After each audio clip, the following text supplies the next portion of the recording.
It's an overcast day here in Zone 7, North Carolina on June the 17th, 2020. It's been a while since I've done a garden tour. Hopefully I'll get one more in this year after things bloom. Things haven't really bloomed too much yet. A few things have bloomed and gone over. So, well, anyway, enough of all that. Let's get started. We'll start right here on the side garden. These 4 plants here, which are past their peak, but still look pretty doggone good. Been a few pollinators on them, not many, but this is Royal Candles Veronica or Speedwell, whichever you want to call it. And they've really looked good this year, these 4 plants. The plants right in here, this is various kinds of plethora, alnifolia. This is Ruby Spice right here. Hasn't quite bloomed out. This is what the buds look like before they bloom out. Very fragrant shrub. And I only planted a couple here in this bed, and you can see the different places where it is suckering, like right there and right along through here. I have seen where people worry, well, if I plant this, will I be able to keep up with, you know, pulling the suckers out if I want to pull the suckers out. And really, it's not that aggressive. You can let the suckers go, or you can pull them up or chop them off, and it's not that hard to deal with. It really is not. Here we have some kind of laripe grass. Not a true grass, but I always call it grass anyway. Eventually, this is a variegated version, and this is the non-variegated version. Not sure which I like the best. Both of them will eventually send up little spikes of red blooms. And there's some milkweed, just a few little stalks of milkweed. I actually need to step up my game on milkweed a little bit. About too late this year to fool with it, but eventually I will. And of course, I always have the ever-present Cleome. This is a pink version of Cleome. It reseeds every year. I mean, I wind up stepping on a lot of it that reseeds, but there's so much of it that reseeds in every single nook and cranny that I always have plenty of full-size plethora. And there is a robin that flew in. Oh, there it goes. Anyway, we have here some kind of butterfly bush right here. I've got like 13 butterfly bushes all together. This is a Caryopteris bush. It looks like it's about an equal battle there between the 2 bushes, so I'm just going to let them have at it on battling it out. Right here we have Radon's favorite, Aster, which is spread quite a bit from the original 3 plants I planted a couple of years ago. And this year I tried a little bit different thing. Like I say, this is July the 16th, 17th, and I've pinched it back twice. If you do not pinch this stuff back, it will get a good 3 foot tall and start flopping all over the place. And so I pinched it back 2 different times this year to just to see how it does. Right here, and I don't think, yeah, this is, okay, so this is not going to get as tall as I thought. This is a native obedient plant. There's all kinds of different cultivars of obedient plant. This is the native. I'm surprised that it's blooming or budding out already here. Because usually native obedient plant will get 6 foot tall. Whether this will continue to, you know, lots of things whenever they bloom, that's about as tall as they get, so we'll have to see how this goes. I was hoping it would get some taller than this, but I was worried if it got too tall that it would get floppy, and next year I was considering that, you know, maybe I'll pinch it back, but I may not have to. All right, there's some they're growing up the posts. There is gold flame honeysuckle, a great honeysuckle to have, and the hummingbirds really do love it. I've not had as many blooms as usual on it this year because The aphids have really settled in on my honeysuckle. Well, they're not there now, but they've already done their damage to the blooms, so haven't had quite as many blooms this year. And I do have quite a few of these Capilla, how you call it, cigar plant Capilla, Vermillionaire, whatever you wanna call them. And the hummingbirds really like those. And right here is a candy corn plant. I overwintered this candy corn plant. I don't know the scientific name, but it'll have larger blooms than the Capilla, and the hummingbirds love it also. Right here is a Sargenti. Is that the word? Sargent or Sargenti? Well, it's kind of Sargento or something like that. Crabapple.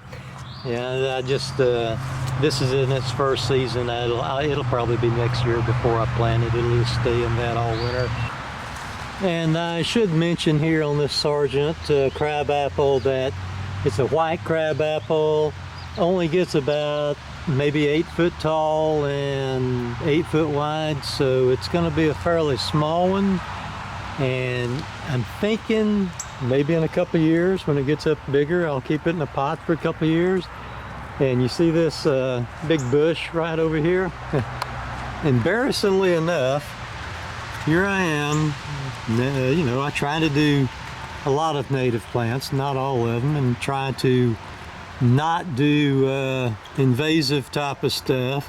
Now, I did not plant this. I inherited this plant, we'll say. This is one of the plants which is got a bad, okay, well, that's a way up there, that's a wild cherry tree, which I'm leaving. But this big bush here, which I can't even hardly get in the whole frame here, is a burning bush. And it serves a purpose here, but it has berries on it. The berries get eaten by the birds. They get carried everywhere.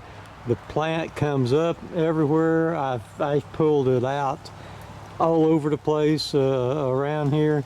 Whether it's, you know, came from berries from this bush or not, I don't know. But anyway, eventually, as nice a plant as this is, and as good a purpose as it's actually serving here, it keeps my hostas from frying, for one thing. I'm going to eventually take this out. Whenever I have a suitable, large enough plant to put in here to where it won't take it like 10 years after it goes in to be of any size, I will be putting a different plant in here and ripping this burning bush out of here. And this plant here is a prairie fire crabapple, which actually that's a nice looking crabapple.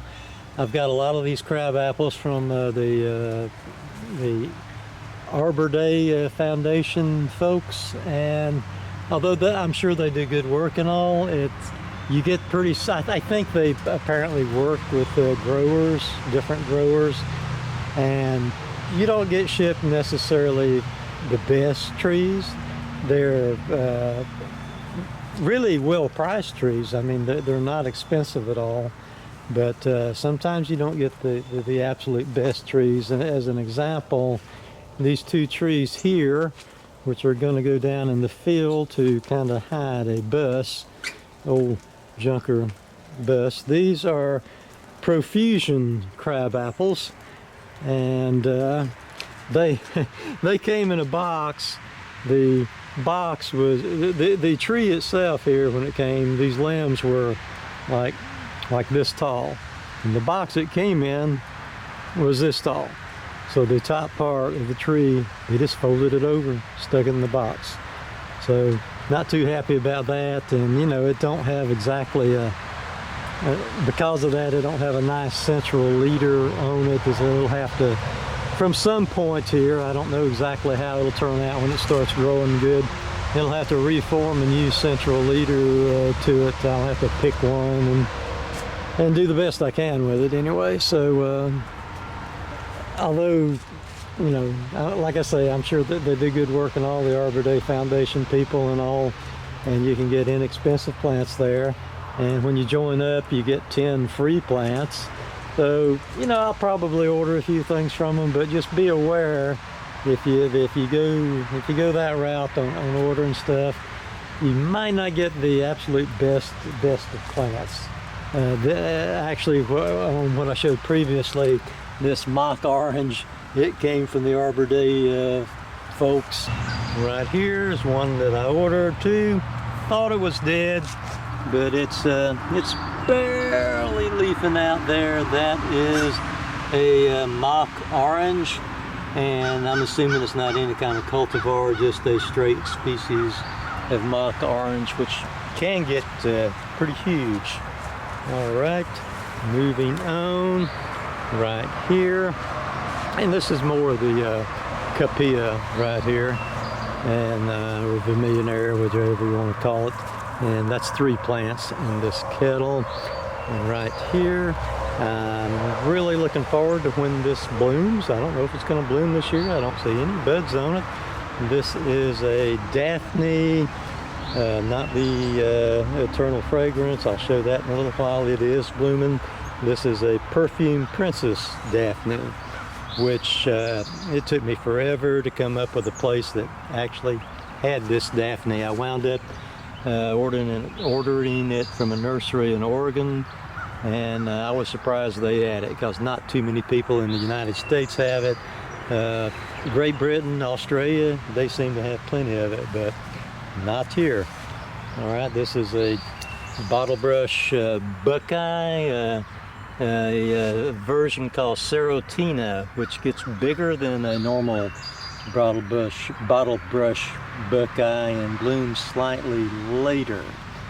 And we have here, let's see, this is a native Viburnum Arrowwood dentatum, and I never can remember what the name of this thing here is. I have Leptodermis oblonga. It will have kind of pale lavender type blooms on it. I probably won't keep this thing for just, you know, maybe a couple of years because the pollinators don't seem to much care for it. All right, now here's something. I have in total 3 of these rather tall looking plants, and which I desperately need to plant these out, because talk about root bound. I mean, the pot is just solid root, but it seems like they're thriving pretty good just in those pots here before I set them out. They don't seem like they're under any stress, so but I do need to get them planted out. They're a form of a cultivar of native azalea, deciduous azalea. This is Tallulah Sunrise, and actually when I bought it 6 weeks ago, it was blooming then, had really nice orange blooms on it, and so I've got 3 of them. One of them set out. I'll show that one in a minute, and the one in the center here, I won't be able to, no, it's the one on the end. Anyway, this one here, which something's been eating on a little bit, is also a native deciduous azalea called Great Balls of Fire. It's more of a burnt orange. You would think it would be red, but with that name, but it's more of a burnt type of orange. All right, so let's move around. Here's some plants. See, this is the Sonic Bloom Pink Weigelia, which did have plenty of blooms on it this year. You can see what the blooms look like, but I think since this is a cultivar of Weigelia, the native species supposedly is a good pollinator plant. This one here, just about a 0. So this was out in the yard, and I have dug it up. I'm gonna try to give it away to somebody. Anyway, I'm going to get rid of it because I actually have not planted yet. They're down in my grow room down in the basement. I have just a old-fashioned Florida Weigelia, 5 of them, which I have grown from seeds, which are about 5 inches tall, or 4 inches tall right now. Here we have plenty more of the Capilla type of vermillionaire, whatever you want to call them, plants. And you know, I plant a lot for the hummingbirds, and I'm going on the theory if you build it, they will come. Let me see if I can get a shot of this towhee right here. Where are you, towhee? There we go. That is a towhee, a very common backyard bird in this area. That platform type of bird feeder there, it's up on that post. What you're looking at is a great thing to do. They like those as perches. Those came out of filing cabinets. You just take two of them and put them crossways, and it makes for a great topping for your bird feeder. Okay, right here is the Shoal Creek Vitex, a plant which I just dearly love. I've got 7 of them. Bad thing is, in this area they do have winter dieback, just various kinds according to what how bad the winter is. They can, in a really rough winter, die back all the way to the ground and just have to come back. They never seem to die, but they do die back. Every single year the branches will die back anywhere from 6 inches to 18 inches is what my experience is. And if we was to have like a 10 below, which is rare but does happen here, it would probably die all the way back to the ground. All right, here is some zinnia, pot of zinnia. This particular breed is Lilliput, like Lilliputian. I like how it's short, and it's not going to flop because of it being short. But of course, I do not like how small the blossoms are. So probably won't plant that anymore. I'd rather plant a taller variety and cut it back. Here is last year I had a lot of this African basil. African blue basil. I don't know, most of it died on me in my grow room. It got aphids and one thing and another, and just didn't survive. But anyway, I've got 1 pot here, and I'll get starts off of it and have it again next year. I do have a few more of the that's the Wild Magic basil here. Doesn't get quite as large as the African blue basil, and has only about half as many pollinators. However, that still amounts to a lot of pollinators, because the African blue basil, now you're not going to see many pollinators here today because June 17th, my pollinators do not seem to really show up en masse until early July for some reason. So unfortunately you won't see too awful many. This right here, this has been pretty much a success story. I had to kind of prop it up with these metal hoops here that you just, they're just straight when you buy them, and you bend them and stick them in the ground.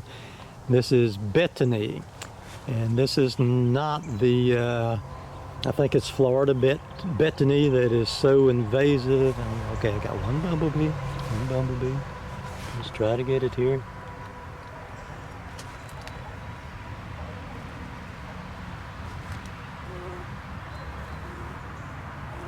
I'll probably wind up scaring it. There it is.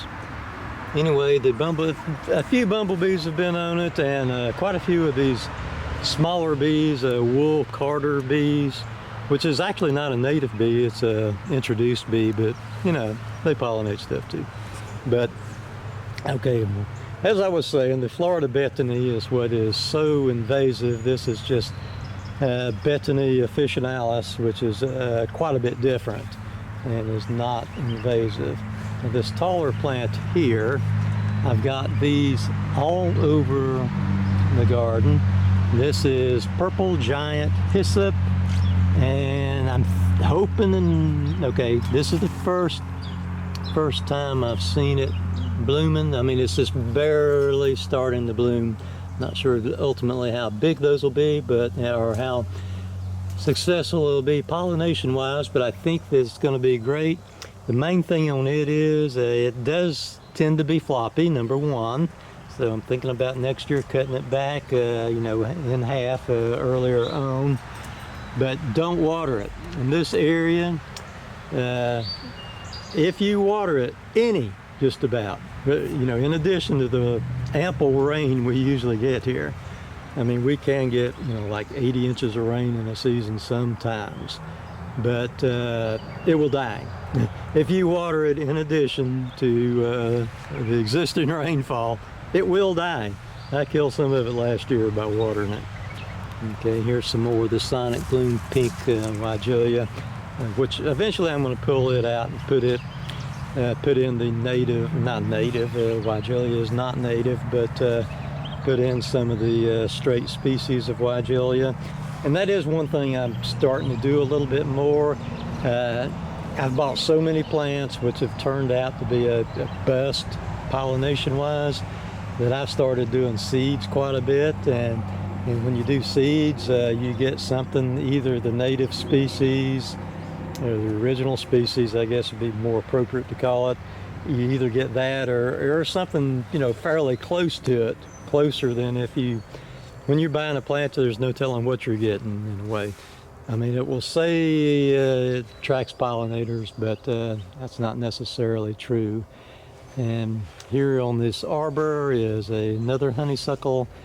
It's a weird name, like Chow Now or something. I mentioned the actual name in the previous video. I may put it up across, I don't know. But supposedly it has, and I think some people may call it a late Dutch honeysuckle, I don't know. But really attractive blooms. They don't seem to last very long. They are supposed to be fragrant, and they are. They're not fragrant like if you walking, you know, maybe if you had thousands of them, you could smell them just walking through the garden. But if you give them a sniff test, they are fragrant, so that's good. And here is my, this is was supposed to be a dwarf butterfly bush, the Buzz series of butterfly bushes here. And it's not been dwarf at all, but you know, that's okay. It's pretty much well behaved in its space right now. Most of my butterfly bushes didn't fare well over the winter, and I had to cut most of them back to the ground. Not this one, however. So you know, this has been a success. You know, there's about 5 of these series here of different color, the Buzz series. And other ones I've planted have been definitely dwarf, no question about it. But this one here has just not really been that dwarf. And this is really the biggest speedwell, sunny blue border speedwell of Veronica. Yeah, that's a mouthful. And I've propagated it a place or two, and it is a decent pollinator plant. This here is Grand Cascade butterfly bush, which is these panicles here will get, oh goodness, even though it's starting to bloom, just a slight amount of pink there. These things will get like over a foot long. The longest panicles of any butterfly bush which I've ever seen, and which I like, because when you get a deadhead in the thing, it makes it a whole lot easier to deadhead having fewer panicles, fewer bigger panicles makes it much easier to deadhead. I've got a chain trellis here, and I was going to do a video separately on it, but I doubt if I do. I'm going to grow another gold flame honeysuckle on it, which I finally have got 2 of them planted right there and there. So it'll take a while, and it's starting to rain on me, so I don't know how much longer I will be out here. By the way, I do have a new camera, so whatever this video lacks in content or narrative quality, maybe it will make up for it in the quality of the video itself, the visual quality. Although I don't have a lot of blooms to show you. This is a Mandarin honeysuckle, which is on a smaller chain trellis, and this is what the blooms look like on it. And there's a better example. It doesn't seem like the hummingbirds have took a liking to this like they did the gold flame honeysuckle. And right here I do have, oh man, I've got a million plants. This video is going to take forever. Sorry about that. This is various kinds of black lace elderberry. This is a black lace, which is not looking too good. I'm wondering if it gets too much sun right there. And this is Black Beauty. There's one called Black Beauty, which you know, this has got kind of dark foliage. And also this is Black Beauty, which so far is green. And this right here is just an azalea that, you know, an offshoot that came up out of my main azaleas, and I dug it up, put it in the pot. Right here is some hostas. One of them is First Frost, and I think the other one is June. I don't know which is which, you know, but I really think this is the First Frost right here. Beautiful azalea. And that probably is the June. And as you go around here, these were all planted at the same time. This here gets like, you know, 3 hours of sun a day maybe. And this here gets like an hour and a half. And this here, this one here maybe gets 30 minutes of sun. So yeah, even your hostas need more sunshine than 30 minutes a day.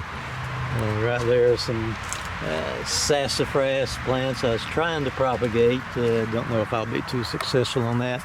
I've been doing a lot of brush clearing this year. Well, I'll get to that in a moment. Let's finish up this bed here first. This is another azalea here. I really like this one because it just stays close to the ground without even having to prune it. And I know it don't look like much right now, but when it was in bloom, trust me, it was just gorgeous, sort of salmon looking blooms on it. Bought it at the Kmart here in town 5 years ago or so, before they went out of business. And it said enchanted, the tag said enchanted elegance, but when you go to look up enchanted elegance azalea, you really don't see anything. So that's kind of questionable, the parentage of this thing here. See, there's another example of the Purple Giant Hyssop, which has splattered out on the ground. This is First Love Veronica. Hasn't really attracted any pollinators, but it seems to be doing pretty well. There's another butterfly bush. And here's another one of these dwarf butterfly bushes. This one's really dwarf. Normally they do get bigger than this. Whenever they say dwarf, they don't mean this tiny. This is a new addition this year. It's a Turks Cap. It's supposed to be a 3 foot by 3 foot type of plant. It's in its first season, so we'll have to see how it does. Right here is my Hypericum higcoat, which, you know, I've mentioned this before. Supposed to be a good pollinator plant, but this particular one is not. I mean, I can fool around with the petals and all on it, and there's just no pollen. I mean, it's no wonder it's not a good pollinator plant. There's no pollen in there, and it's just not there. Okay, all right, let me kind of do a little pan here. This is what I call the big dig. Not that it's that big, but it was a big job anyway to dig, because this is an old railroad bed, and you talk about compacted clay. I mean, it was just horrible. I even had to put a French drain in this bed here that drains about 20 foot down through there. Otherwise, it would be just the big bathtub, because all the dirt I had to, let's say, create all the dirt that was in it, because it was 100% clay. And it's raining a little bit too much for me right now on the new camera, so I'm gonna pause right now before I start this bed. Okay, so here it is about a half an hour later. Hopefully I'll be able to finish this video up. It's gonna take a while. This is the big dig, as I mentioned, because it's just so hard to dig. Black Beauty butterfly bush, had to cut it all the way to the ground earlier in the year. Caryopteris, that's a black knight Caryopteris. And oh, I didn't even know I had this here. this reseeded. This is lemon mint, which the pollinators really do love this stuff. Is this aphids or ants? What do we got here? I'm not sure. It's ants. I need to. Okay, it's both. I'm sure. Ants tending aphids. They kind of take over and tend it like a garden, and the aphids, they have some kind of sweetness that they exude or something, and the ants take it back to their nest or whatever. Yeah, even here you can see some ants out there. Or maybe the ants are just after some nectar, I don't know. But anyway, excellent pollinator plant. I'll show you a little later on. I actually planted a whole bunch of this stuff to fill in some bare spots. I had plugs and I just plugged it in just a day or two ago. And this right here is some kind of Gaillardia that I bought this year. I really don't know the brand of Gaillardia. It's a perennial at any rate. Some of the Gaillardias are much taller than this. This is a short one at the moment. This is the Perfume Princess. No, this is the Eternal Fragrance Daphne, which has really been a success story. Not pollination wise. You know what? This is so fragrant and smells so good that even plants which are not pollinator plants, if they have enough fragrance to them, I can actually justify leaving them. I definitely am not going to pull this thing out because the pollinators don't like it. If the pollinators don't like it and it's not fragrant, even if it looks good, I'll eventually pull it out, you know, after a few years at most. But this one has really got a good fragrance to it. And right here is some of the lemon mint that I plugs that I just put out. I grew these from seed just this year. And they do have time to make and bloom here before the end of the year. This is standing cypress, which the hummingbirds enjoy. Got quite a bit of it there, as you can see. Really a great looking plant. You know, if you like this sort of thing, you know, the tall sort of spires and all, which I actually do. And also in this bed, and this is Crocosmia Lucifer, also for the hummingbirds. And this here is just starting to bloom. Buds are just starting to tinge up red. There's quite a few of them here. And this spread's just a little bit bigger each year. It's very manageable, but I'm gonna pretty much. I think that's a good effect with the tall blooms of the standing cypress and then the shorter Crocosmia Lucifer. If it was all in bloom at the same time, it would really have a nice effect to it, I believe. Temporarily, we'll come off the big dig and let me show you this property here. There's a fence line of several, like 200 yards of fence line here next to a state road.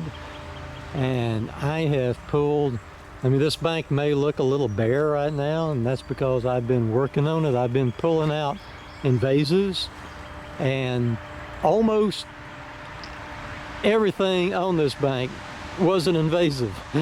So when you pull all the invasives out, you're left with pretty much nothing except bare bank and just a few other plants. So to a certain extent, you know, I'm wanting the natives to come back in, but I'm also going to be planting plants here.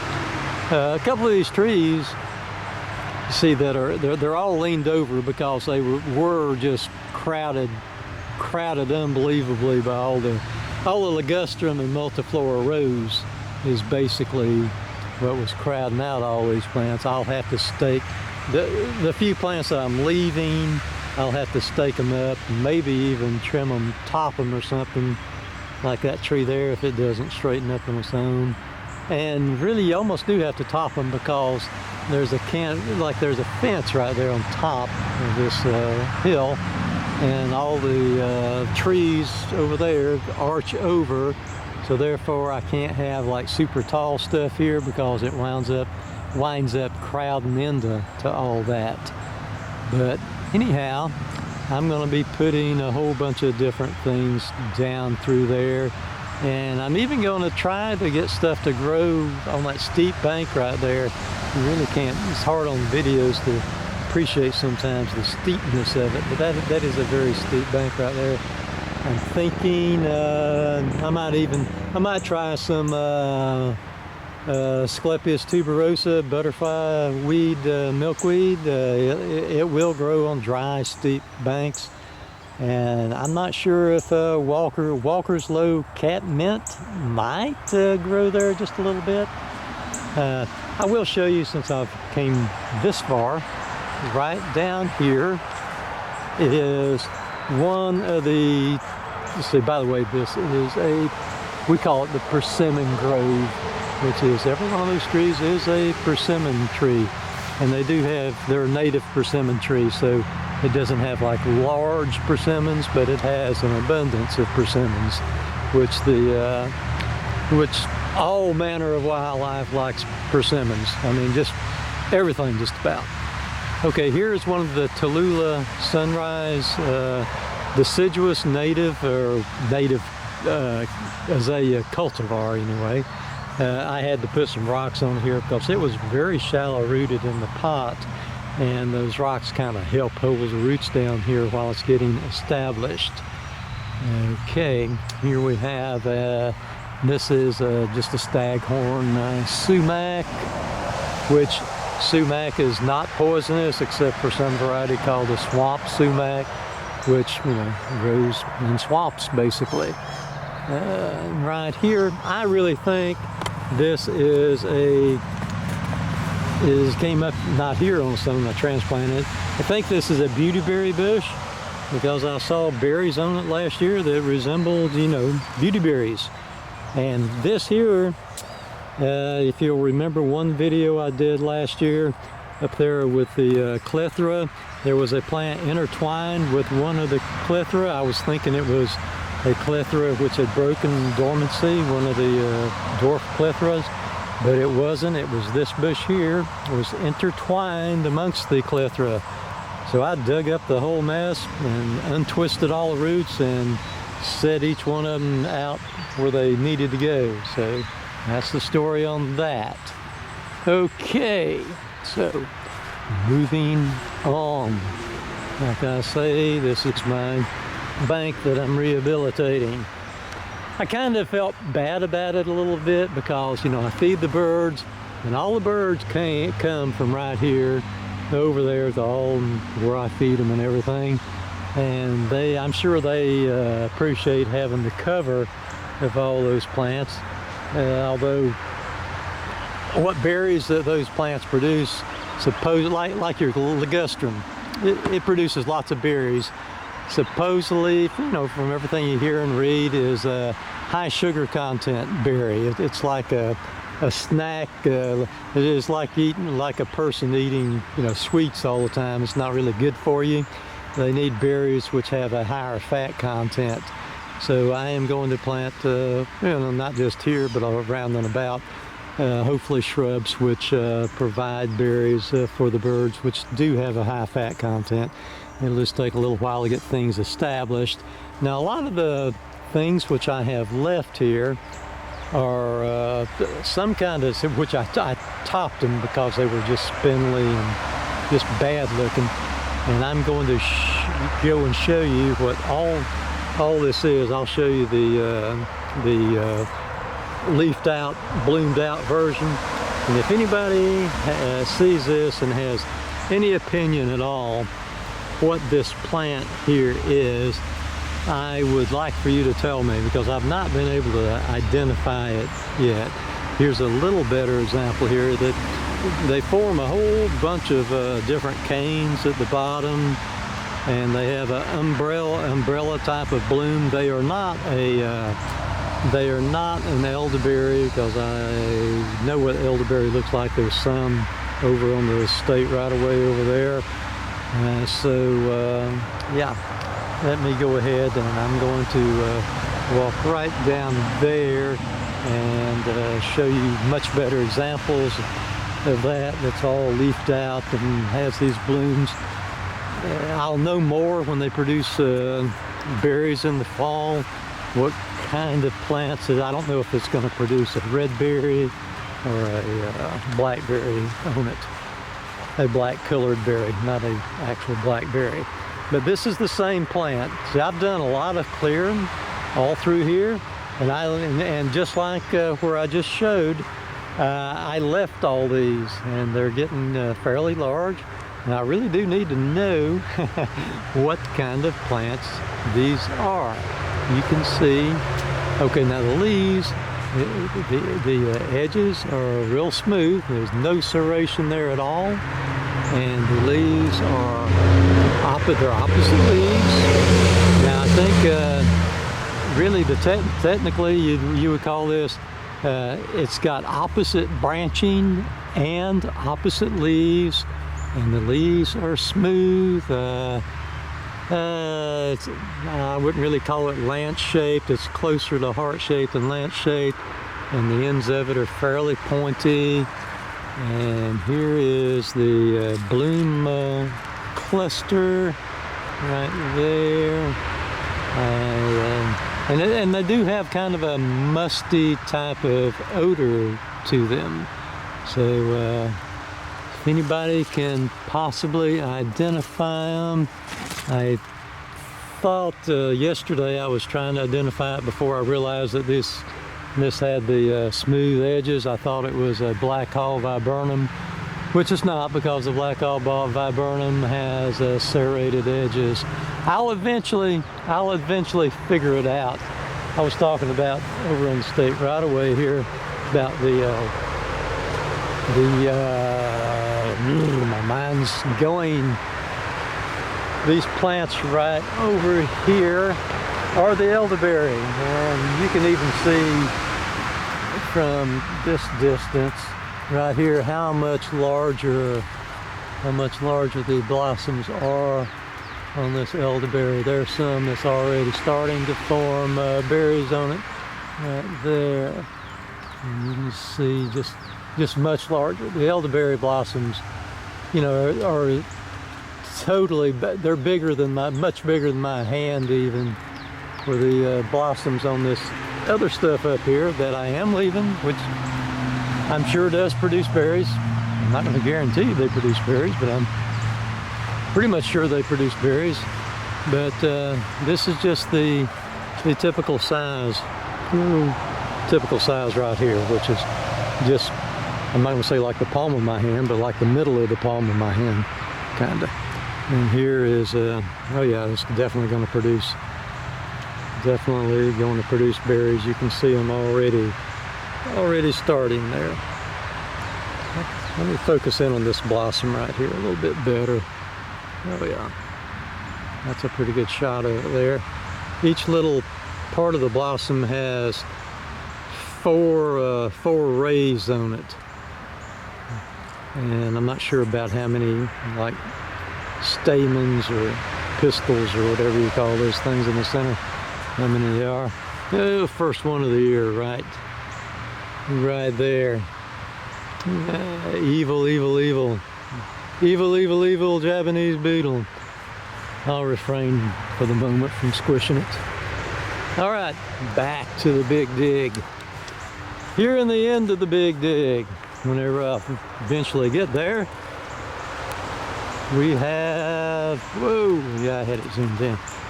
Probably shouldn't have had it zoomed in whenever I was right up on top of the, the plants there trying to show detail, but I think it was focusing pretty good. This is a pretty good camera. This is a Sony camera. Let me see if I can read what kind of Sony it is. It's a Sony Handycam AX53 is what it is. Okay, this plant here is a dwarf version of Joe Pye weed. Still gets 6 foot tall, but that's a couple of feet shorter than a regular one. Right here is more of the lemon mint, which I put out. There's some bee balm, a short version of purple bee balm. Don't know what it is exactly. maybe sugar buzz grape or something like that, I believe. Bloomerang lilac, which I've complained about this bloomerang lilac in the past, but I'm starting to warm up to it. It's looking better and better. It's always looked good, but the bloom situation was never that good on it, and it is reblooming a little bit more now than what it did when I first got it. It never will, you know, everything that says bloom, you know, reblooms, they like for you to believe it blooms profusely all the time, but it don't. It still just, you know, has a decent flush of blooms to start with, and then kind of sporadic blooms after that. Here is some what I thought was wild senna, and it's not. It has a little, okay, I thought that was briars, but it's not. Anyway, I thought it was wild senna, but it turned out to be a version called Senna Marylandica, which I would have rather had the wild senna, but yeah, that was all on me. I just checked the wrong box when I was ordering the thing. Right over here is Blue Boa Agastache, great plant. Blackadder Agastache, great plant, and Blue Boa, also a great plant. The bloom is slightly different times of year. Look pretty similar, but it's kind of good to have both because of the different bloom times. But all of my Blackadder just about has died out on me. Okay, Verbena Bonariensis right here, the purple, and then we've got the Liatris Picatta, also known as gay feathers, which I'm going to have a good crop of it here this year for a change because it's not been eat on too much like usual. Have another Show Creek Vitex here, great plant. I've got 3 of them here. 1, 2, 3. Great plant. We've got some bee balm in here. I did pinch it back a little bit at the start of the year, so maybe it won't be quite so tall. Another butterfly bush. And here is a Miss Molly butterfly bush, which needs to be deadheaded. I haven't really went down the back side of this big dig here, so there's not much I've not shown yet on it. This is a couple kinds of, well, this is a cardinal flower of some kind that's awful small right now.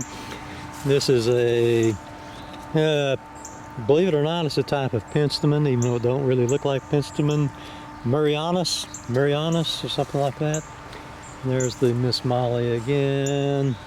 And I think that's pretty much got the big dig covered. So let me just kind of scan around on the big dig.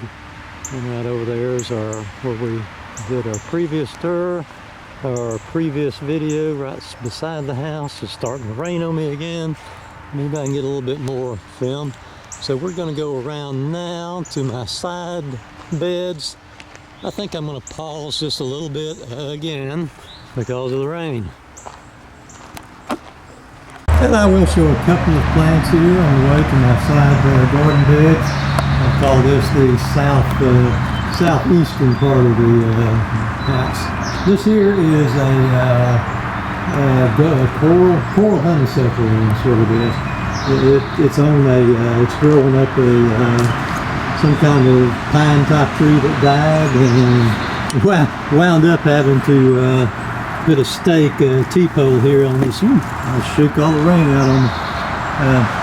Wound up having to put a T-pole on the tree to hold it up because it's rotting at the base, but it's doing pretty good. Okay, right here along the walkway.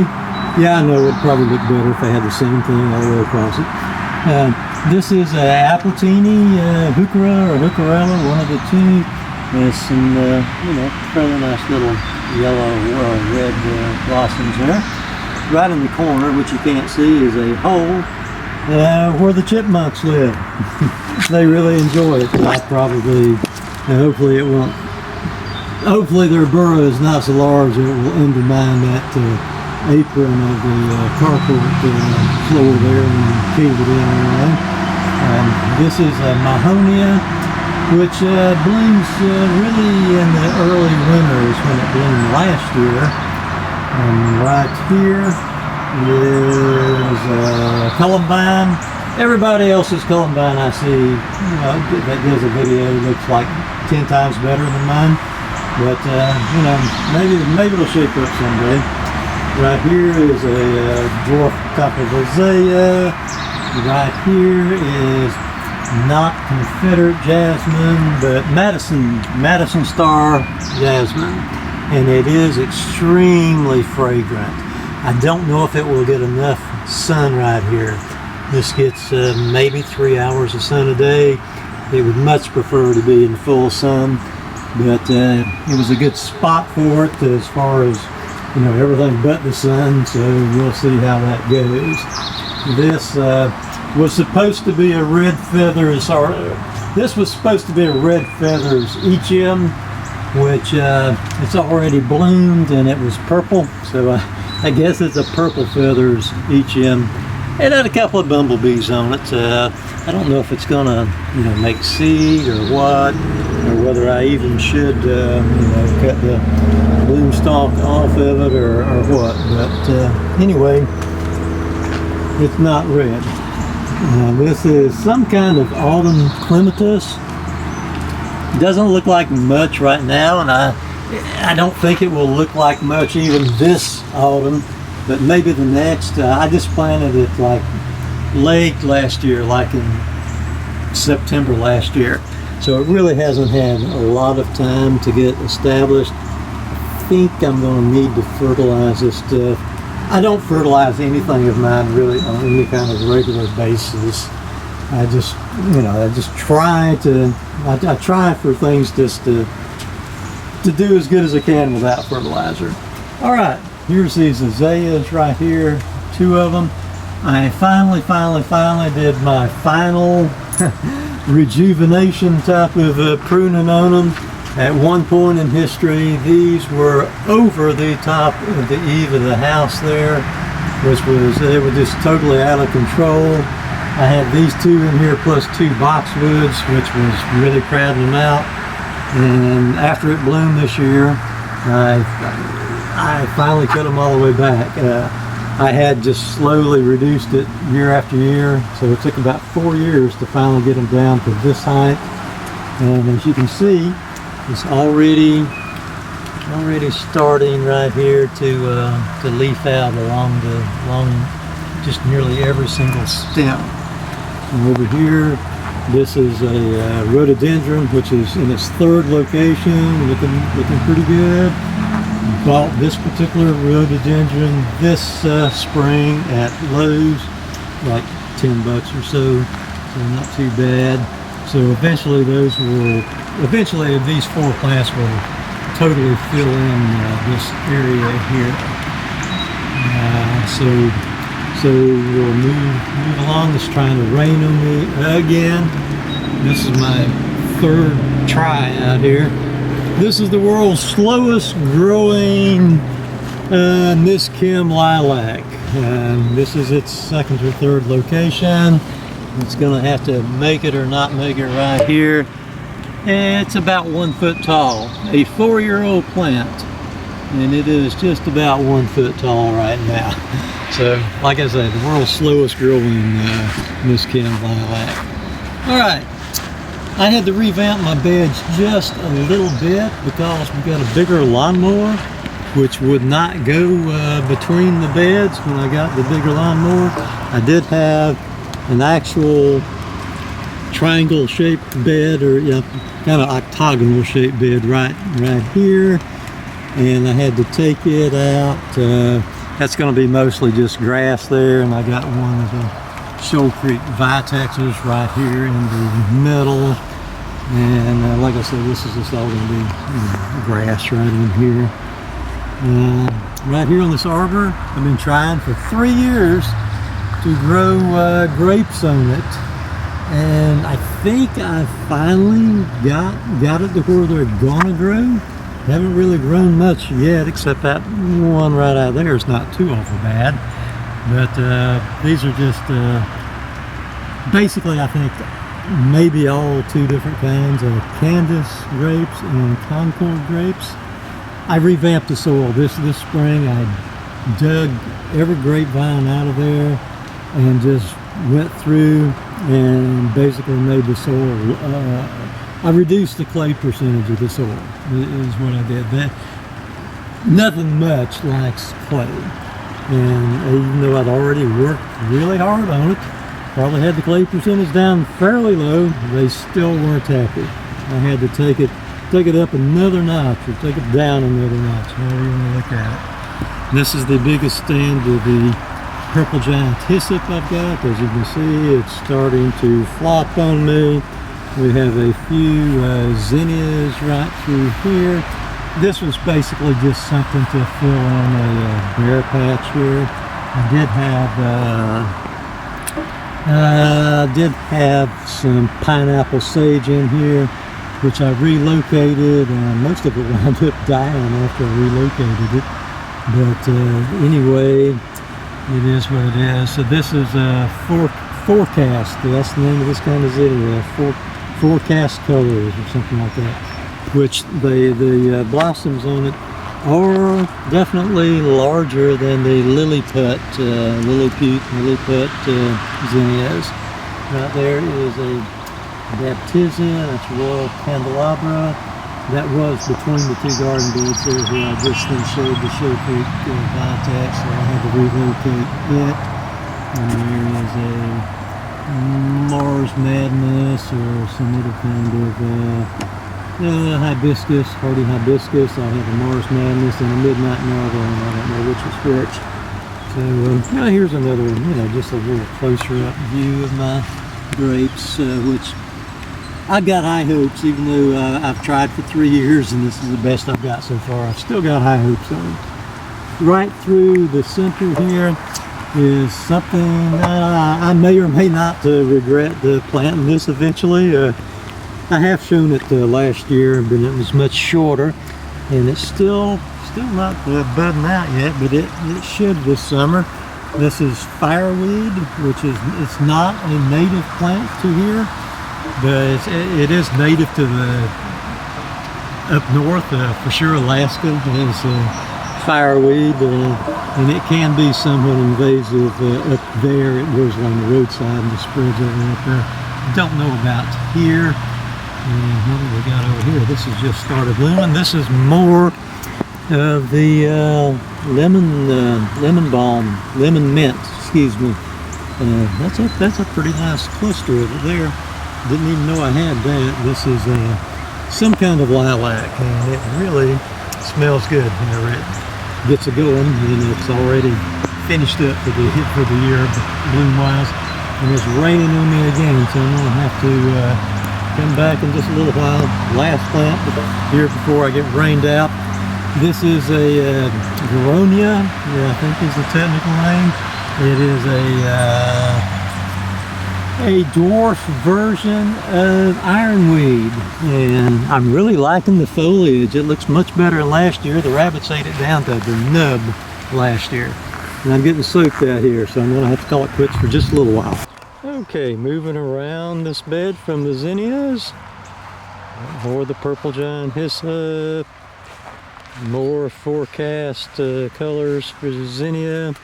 Here we have the small version of standing cypress. I already showed you that in the big dig out there, the big tall things with red blossoms, which the hummingbirds like.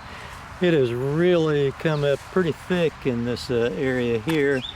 I think your seeds, anytime you got a bed that's on a little bit of a slope, all your seeds that everything produces just washes down to the lower end of the bed is what happens. Verbena Bonariensis, just an all-star, absolutely an all-star plant when it comes to pollination. You got to have Verbena Bonariensis. Now here is one thing that I've been pulling out, and this is evening primrose, and I didn't plant this here. I had it in a pot, and I usually reuse my soil out of my pots, so it got started. They actually make kind of nice little blooms, but pollinators never have liked it, even though it seems to have pollen on it. And so I've been ripping it out. It is highly invasive. If you don't take care of that stuff, it'll just absolutely take over. More of the gay feathers. right here. It won't be too long, it'll start blooming here.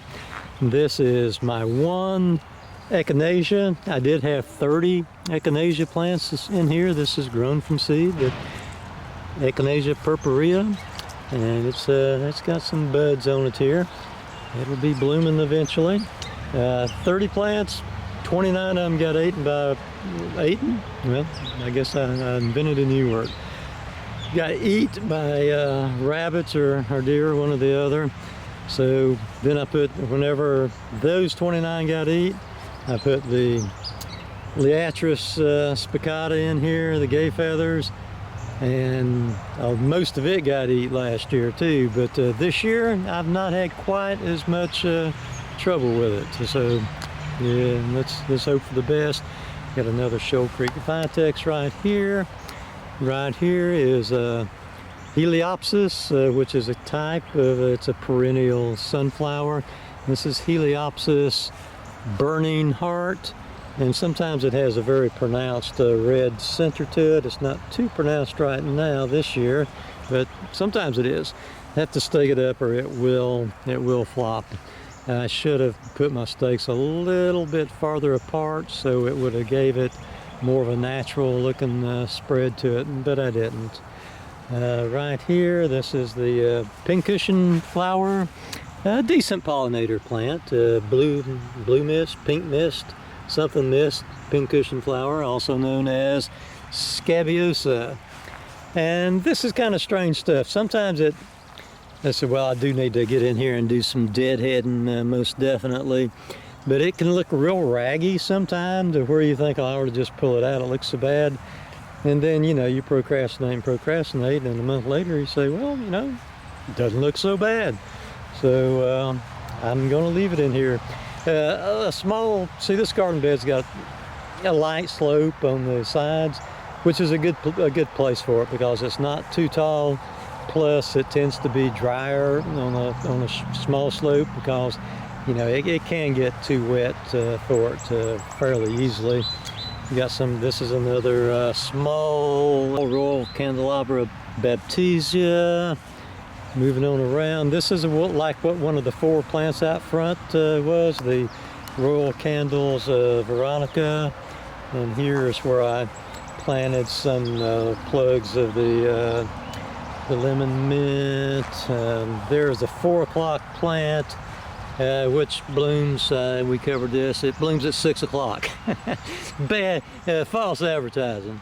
And supposedly it's the moths pollinate it, but I actually have come out here with a flashlight to check that out, and I haven't seen any moths on it. But not to say they're not out here at some point in time. Shoal Creek Vitex. This is a Henry's Garnet Itea, which when I bought it had a lot of blooms on it. Looks like it is forming some seeds. I'm about to lose the light out here. I'm not sure how good this is focusing up close, but didn't see any pollinators, but supposedly it's a good pollinator plant. We'll see. And I've got several of these firetail Persicaria.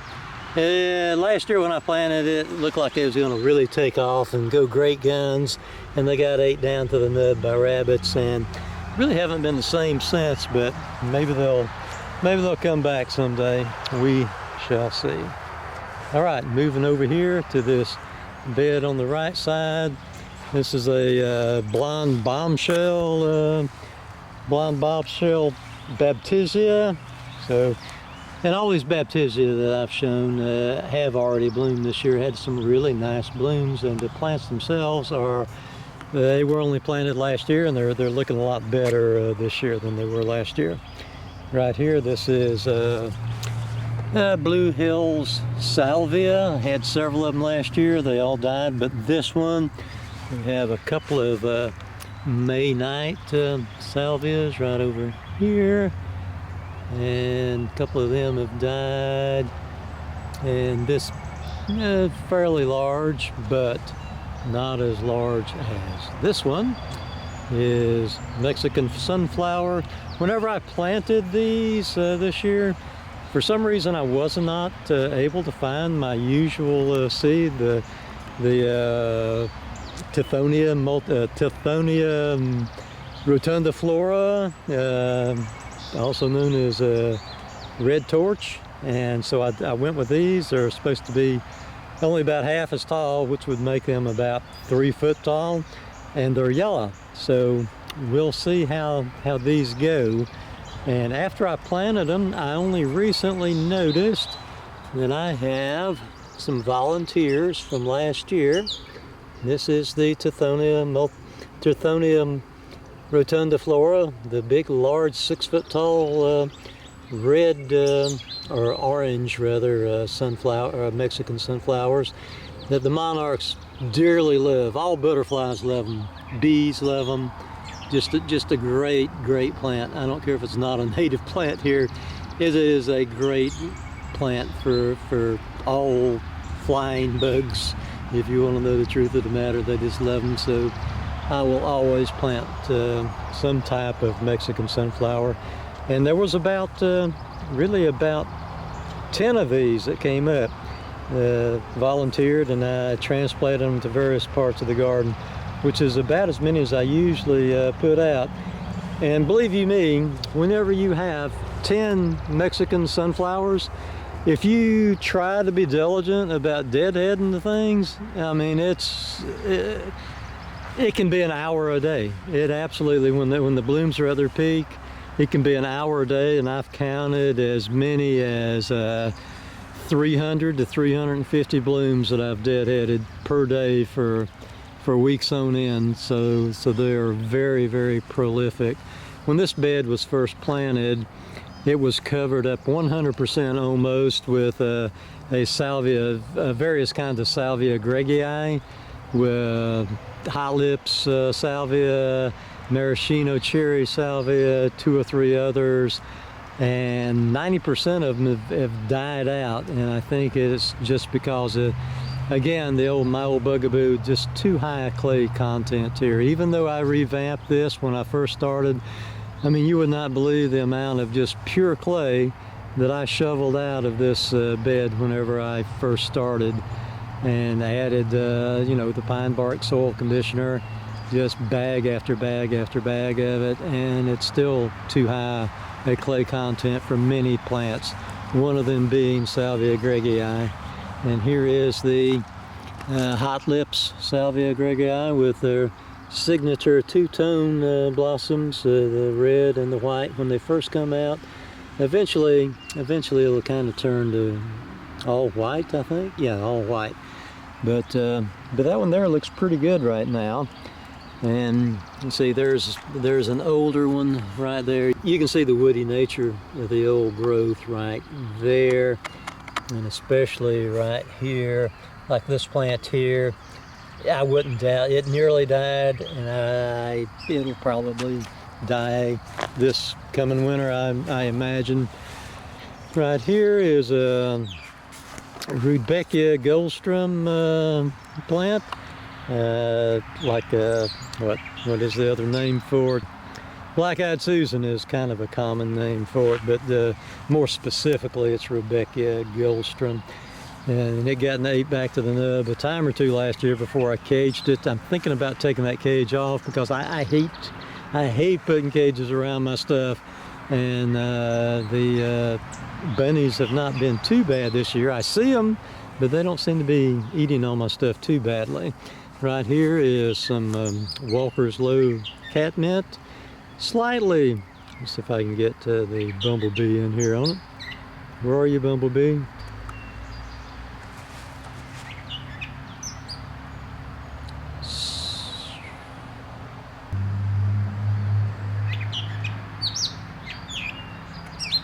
Well, he keeps moving around, so it's hard to film there. Anyway, slightly, a little bit past its prime. It's kind of splattered out and all. I'll give it a while longer because there's still a lot of blooms there for the pollinators, and they really do love that. it's, you know, pretty long bloomed. It's been going at least a month, and it's got probably another month before I trim it back, I bet. So it's a success story. Here is another one of my Shoal Creek Vitex. It's a little sparse up there on the upper branches. It had quite a bit of dieback. As you can see, it comes back pretty hard from the bottom every year. But I just wish they didn't have the dieback on them. It would be kind of neat. Here's some kind of cardinal flower right there. And this is another one of the Mexican sunflower, the yellow dwarf ones. And I talked about this plant here last year, which in July, whenever it blooms back, you see nothing much has been back. Nothing much has been on it, but when the pollinators show up en masse in July, they kind of like it. But it looks like it's going to be played out by then, but it will rebloom. If I get in there and deadhead that thing before long, it will rebloom. Here is 3 of my buzz series of butterfly bushes, the dwarf butterfly bushes. Had to cut them all the way back to the ground this year because they just died. Just the top part was just annihilated by this winter. We really didn't have that severe a winter to annihilate everything, to make it all die back to the ground. But what happened is, come spring, we had a lot of warm weather followed by vicious frost. I mean, you'd have 65, 70 degrees one day and a 25-degree frost the next day. I mean, that's just how it was. And stuff would just start to bud out and get killed. The little buds would get killed. It would go on like 3 or 4 times. Things would start to bud out and then be killed.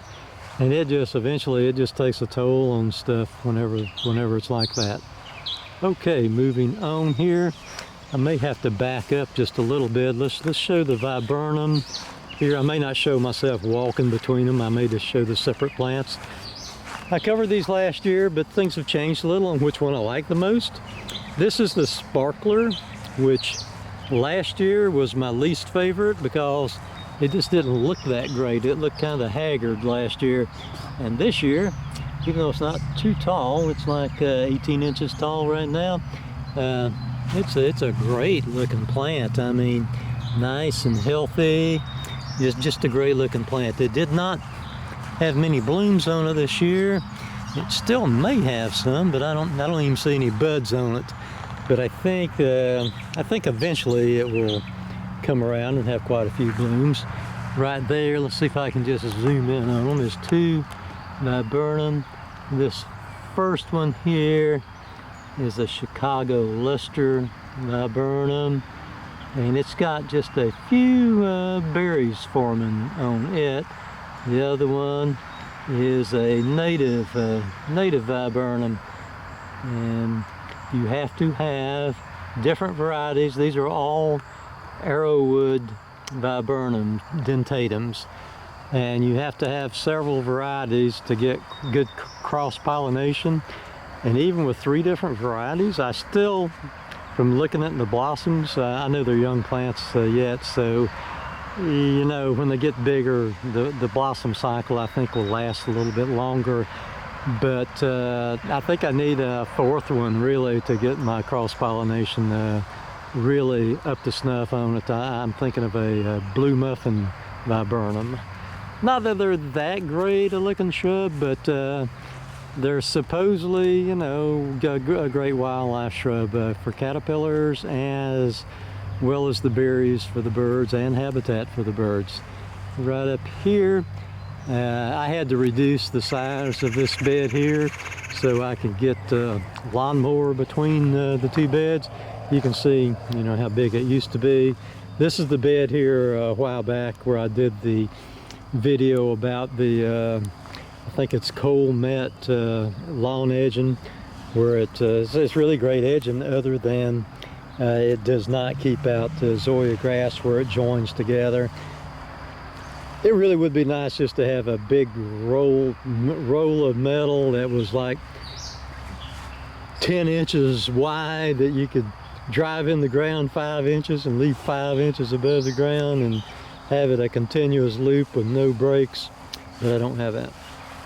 Anyway, here's the two pineapple sages. Right now they're pretty small, smaller than they have been this time of year.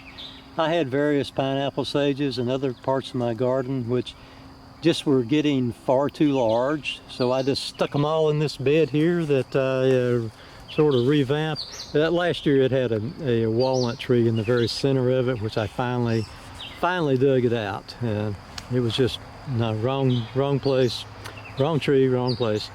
But when I did that, I put 10 of these pineapple sages in here, and 8 of them died. And then 2 weeks ago I sowed wildflowers in here, and it's been pretty if any of them came up, it was on 2-year-old seed, and it's not looking too good. So there may be a few of them come up. I don't know, it's getting kind of late to try to do much of anything else here, so we'll see what we see on that, which I don't know what we'll see. All right, moving around here. These great old big bushes, I don't know what they are unless they're some kind of arborvitae, but they're humongous. One thing I got to do between these two, right in here, is it's a quince, a flowering quince bush right in between here, which is actually, it has beautiful, I don't know, it's horrendous magenta blooms in the spring. However, I've got 2 walnut trees right in here that from time to time I will cut these out where you can see the walnut trees sticking out up there overhead, pretty good size. They need to come out of there in the worst way, and I cut them down ever so often, and then of course they come back. But I'm gonna put a truck on it with a chain and just rip them out of there and hope for the best as far as doing any damage to the roots of the quince. That quince will survive. It's extremely well established. There's some kind of dogwood tree there. It's a fairly nice tree. I don't know which type of dogwood that is. It's been there a long time. Yeah, some kind of spruce, I guess, over there. All right, moving on. Never have really shown on any of my videos much about my veggie garden. Here's the veggie garden. The potatoes really didn't do much this year. They did a little better than what you think they are. I think they've done a little better than what they appear, because I mean they are just on the process of dying right now, because I have mounded them up a lot. So they did produce quite a bit of growth that is underneath the ground here that you can't see. And this is the first year I've tried this type of trellising system on my tomatoes here. Every 5 foot, those T-poles are approximately 5 foot apart, and it's put together on the top there with PVC pipe. It's got just a little joint there, a little T-connector, and it's not, permanently affixed to the T-pole. It's just, hammered down there. Well, it's just about it fits really nicely and snugly on there without running a screw through it or anything. And then, the side pieces of PVC just fit right in there. And then I run string from there to there. Chunk. And of course I'm going with the clips on the tomatoes. This first year I've really used this exact method, and I'm trimming out all of my side suckers. I mean, you may see one on the video, I don't know, but I'm trimming out all the side shoots, all the side side shuckers, and we'll see how it goes as far as controlling blight, because when I try to have them in cages, I wind up with a whole bunch of blight, and we'll see how this goes. And then right down here I have, and by the way, this whole garden bed, I revamped this thing last year. See, I call it the stockade, because I've got on 3 sides, I've got T-poles with all kinds of logs and timbers all on 3 sides of it, which really I counted up one time about 10 different benefits. So I'm to doing that. I'm not going to list them right now. The chief of being erosion control. Okay, so I don't know how these are going to go. Not necessarily the best looking plants, but we'll see how they do. And then I've got okra right here. It's not very tall yet. It's just a couple of inches tall. I do the okra, I plant it about 14 inches apart, and then I have like a double row of it together there, and so the 2 rows wind up being about 1.5 feet, 2 feet apart. 2 feet's optimal anyway. You know, according to which plant I go with, I thin out to just one plant. You know, there's 2 plants right there. I'll thin to one and I'll thin to one. If I thin to the farthest plant on each side, it would be fairly close to 2 feet.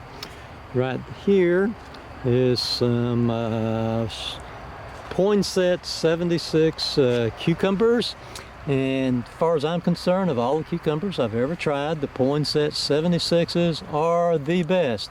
Planted straight 8 cucumbers for years, thought they were fine. And tried Poinsett one year and have never looked back. Poinsett 76. We have 1 row of beans here. They look, yeah, reasonably good. Not as green as what I would like. They're 4 or 5 inches tall, like about 2 or 3 inches apart there. And I think the thing said it should be 4 inches. That seemed extreme, so I went closer. Right down here, this is, believe it or not, and now I've always had mixed luck with cantaloupe, and I have to thin these. Hale's Best cantaloupe right there. And right here we have just straight neck squash in both of these hills here. I went at these 4 here, I actually transplanted over from this one because the ones I planted here just looked horrible for some reason. Planted same day, same seed, same soil. One hill did great, another hill did not. All right, the peppers. This is the best crop of peppers I've had lately. I've got, you know, I put my cages far enough apart to where I can put peppers between the so there's a cage, and then I've got room between the cages for another pepper plant. I think there's like 21, 22 pepper plants in here, something like that. And every one of them looked great. I mean, I kind of cheated because whenever I planted them, they didn't look the best, and I'd have one die, and I'd go buy one more pepper plant, and another one died, and I bought another pepper plant until they quit dying, and now they all look good. So, so if you want to call that a success story, we'll call it a success story because they all look good in the end. So that's pretty much the veggie garden.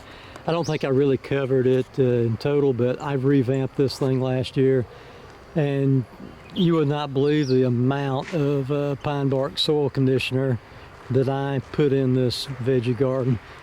An unbelievable amount of pine bark soil conditioner, and it's really made a difference in how the tilth of the soil is. I can actually work it now, and it actually drains now, so that's a good thing. I guess I'll just continue around here, show another thing or two. I'm not going to show anything else in great detail because this is plenty long enough, and I'll do another video. I will do another video, I promise. In a month or two, it just kind of depends on when things look their best, really. This is a blueberry plant that right here, before I go into detail on that. Last year I had a fence leaned up on either side of this utility pole here, and I had all kind of asters, New England asters here, and they never really panned out, so I took the fence down here and put it around. That's the same fence. I put it around my strawberries there because the deer were eating the strawberries like crazy. And now I have the, well, that's a Staghorn Sumac there, great wildlife plant. I don't plant any of them. I know you can order them and plant them, but I never have. They just grow wild around here. This is a blueberry plant, some kind of high bush blueberry. I don't know what kind it is, and it's already bloomed this year. I don't think it's got any blueberries on it, and I do have about 3 different varieties of blueberries. The other ones are not that large. There's one right there.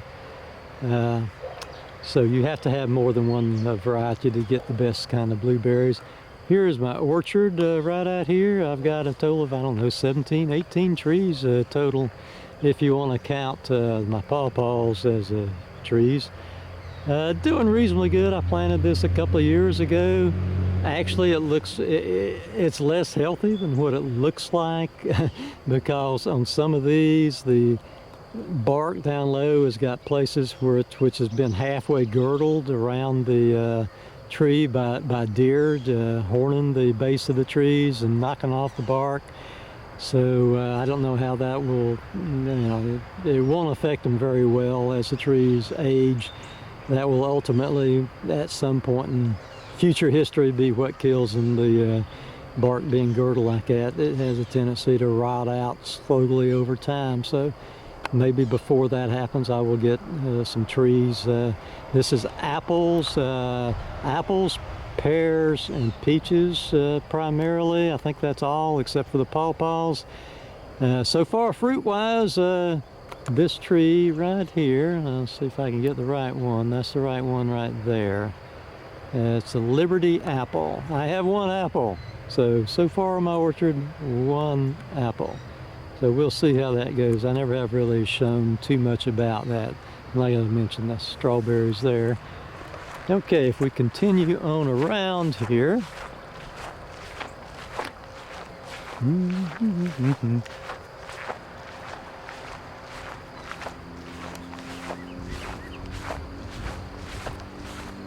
Okay, we're coming up on a ivory silk tree.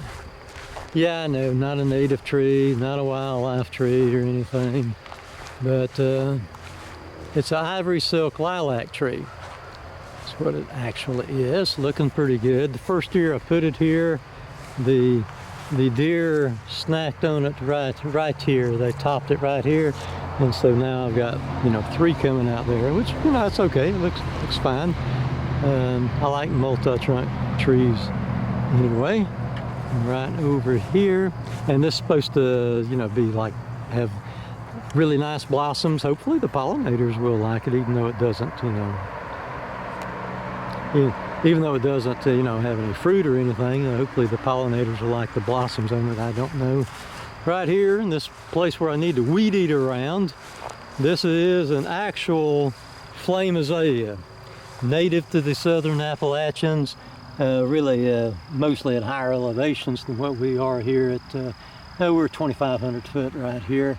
This is on a lot of your mountain tops and balls. Flame azalea, native flame azalea. The hummingbirds supposedly like it. Pretty little plant when I planted it. It's double in size, even though it's pretty small still. Then we got another flame azalea right over here.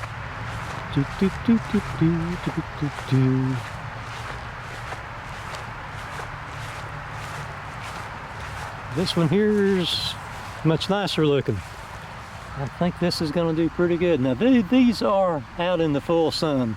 I had them in about 60% shade. They did not like that.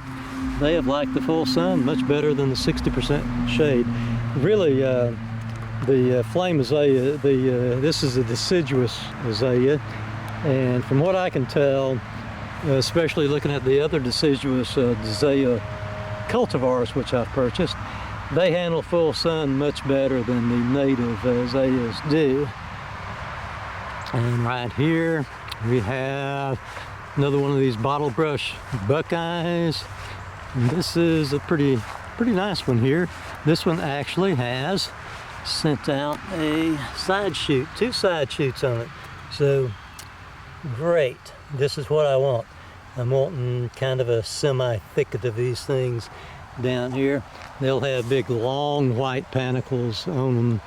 And before we used to have a gigantic walnut tree right here, and the remnants of a hurricane just put it on the side here one year, and it stayed knocked over for many years until this year we finally took it out. So I'm going to plant, my plan is on this end, a little past this end and not quite to that end, to plant the Profusion Crabapples right there, and there, and it'll sort of cover up. Not that it looks that bad. I think I think it looks kind of rustic. Actually, kind of fits in with the decor around here in a way. But yeah, I'm gonna do that. Here is a redbud tree. This is like about 3 years old. It's looking pretty good. I kind of like the redbud. Right here, this tree may be on its way out. This is a Betty Magnolia. This is its second location.